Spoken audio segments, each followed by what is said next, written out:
नमस्कार दोस्तों, दबंग खेसारी लाल यादव और मेघा श्री का बहुत बड़ा फिल्म बोल राधा बोल जो कि पिछला साल रिलीज किया गया था, जो कि सिनेमा घर में बवाल और धमाल मचा के रख दिया है।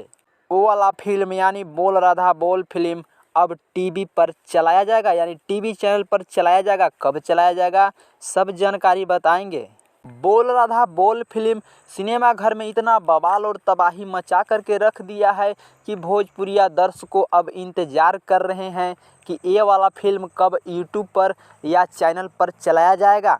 देखने के लिए एकदम बेसब्री से इंतज़ार कर रहे हैं। तो आपको हम बता देते हैं कि ये वाला बोल राधा बोल फिल्म पूरा छठी मैया पर ये आधारित फिल्म है। छठ के शुभ अवसर पर फिल्म ये चलाया जाएगा शाम में 18 तारीख को। जी हाँ मेरे दोस्तों, 6 बजे शाम में 18 तारीख को फिल्म ये चलाया जाएगा टीवी चैनल पर।